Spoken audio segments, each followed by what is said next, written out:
Assalamualaikum warahmatullahi wabarakatuh. Selamat datang kembali sedulur-sedulur semua di channel kita, channel Kang Haji kali ini. Seperti biasa kita akan mengaji atau mengkaji kembali apa yang telah disampaikan oleh Kiai Haji Husein Ilyas, yakni mengenai mitos kenapa orang-orang di daerah Lamongan itu dilarang untuk makan lele. Padahal di Lamongan itu kan sentranya lele, kan pecel lele Lamongan itu kan paling terkenal kan di situ. Orang-orang Lamongan sendiri malah meyakini kalau dia itu makan lele maka kulitnya itu akan mengelupas. Nah, bagaimana hal ini bisa terjadi? Ternyata ada sebuah kajian yang dilakukan oleh Mbah Husein Ilyas. Ya, ini memang masih mitos sih, kenapa hal tersebut atau legenda kenapa mitos tersebut bisa ada, itu karena akan disampaikan oleh Mbah Husein Ilyas ini. Mari kita simak bareng-bareng di ngaji kali ini.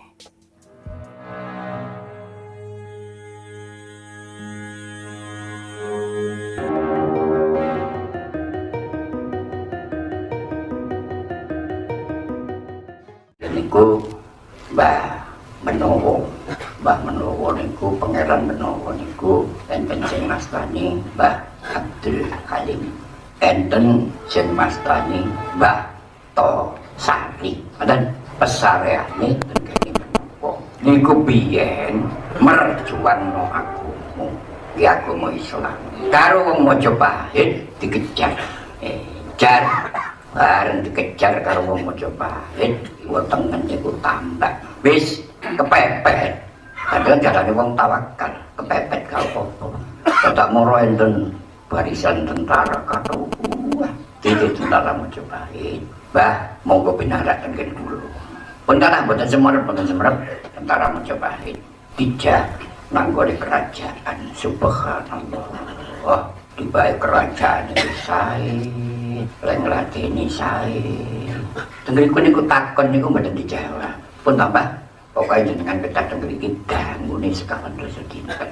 Dan tadi dihormati suwene 40 dina niku. Bareng wis tentara Majapahit kaono derekno saraja derekno sak tentarane derekno. Bareng kono pamitan dadak ditoleh niku tambah niku iwak lele. Nggih.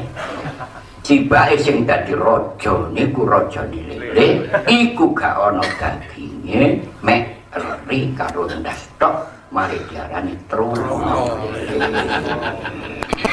Ngoten niku lah Mbah Menowo niku mari dawuh, ya ora ngarani haram, anak putuku nek iso dieling-eling aja sampe mangan iwak lele. Nek iso, nek gak iso ya jadi jawab gurih Mbah.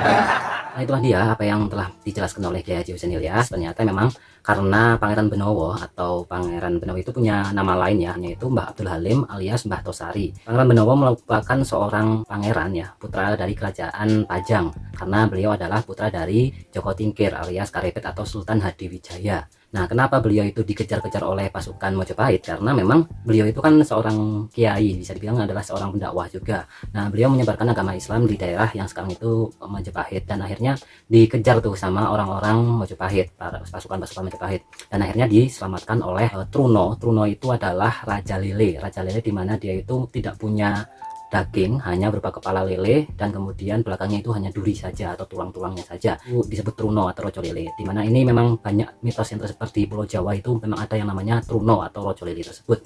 Nah, beliau Pangeran Benowo itu diselamatkan oleh Rojo Lele ini, kemudian dimasukkan atau dibawa ke dalam istana kerajaan alam lain atau kerajaan lele tersebut, dimana di situ memang disebutkan tadi banyak sekali emas di situ, kemudian bermahkotakan, keren banget di situ, pokoknya megah sekali. Dan selama 40 hari Pangeran Benowo itu ada di kerajaan lele tersebut. Nah, ternyata kemudian setelah selesai pasukan Majapahit itu pasukan Majapahit itu pergi, akhirnya Pangeran Benowo dikembalikan lagi ke alam nyata. Kemudian ternyata setelah ditilik ke belakang, itu adalah sebuah tambak di mana itu adalah tambak lele yang mana diketuai oleh Truno tadi atau Rojo Lele tersebut. Sehingga akhirnya Pangeran Benowo kemudian melarang, bukan mengharamkan, tapi kalau bisa itu jangan untuk anak cucunya itu makan lele. Mungkin orang-orang Lamongan adalah kebanyakan adalah keturunan dari Pangeran Benowo ini. Nah, itulah kenapa mitos kenapa orang-orang Lamongan itu dilarang makan lele, karena Pangeran Benowo diselamatkan oleh Truno atau Rojo Lele tersebut beserta pasukannya dari kejaran pasukan Majapahit yang memburunya. Atas berbalas budi kepada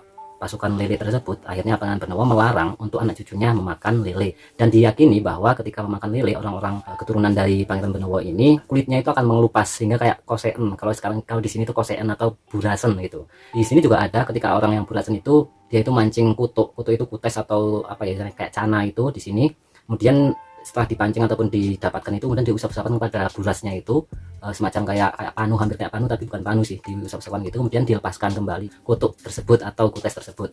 Nah kemudian diyakini itu bisa memperbaiki burasnya tersebut atau penyakit kulitnya itu. Nah itu teman-teman yang bisa kita pelajari adalah berbalas budi pada orang ataupun sesuatu yang telah menolong kita itu memang sangat baik, dan kalau bisa memang harus seperti itu, seperti halnya yang dilakukan oleh Pangeran Benowo tadi. Kemudian kebaikan jika memang itu baik pasti akan dilindungi, bahkan kemudian dibalas kebaikan pula oleh orang lain ataupun oleh alam semesta ini. Seperti halnya Pangeran Benowo melakukan dakwah Islam kepada daerah Majapahit dan akhirnya diselamatkan oleh alam sekitar yang berupa kerajaan lele tersebut. Nah itu saja teman-teman, sedulur-sedulur semua, terima kasih sudah masih menyimak ngaji bersama Mbah Kiai Hujan Ilyas ini. Memang Mbah Hujan Ilyas ini banyak sekali membahas mengenai berbagai macam mitos-mitos, ataupun ngajinya itu enaknya itu kalau misalkan pendengar ini adalah orang Jawa, itu pasti akan lebih mantap lagi gitu, karena memang ada hal-hal unik yang dijelaskan oleh Mbah Kiai Haji Hujan Ilyas ini. Kemudian jangan lupa nih teman-teman untuk subscribe channel ngaji Kang Ngaji ini agar tidak ketinggalan untuk kajian-kajian berikutnya, entah itu nanti bersama dengan Haji Hujan Ilyas ataupun kiai-kiai lainnya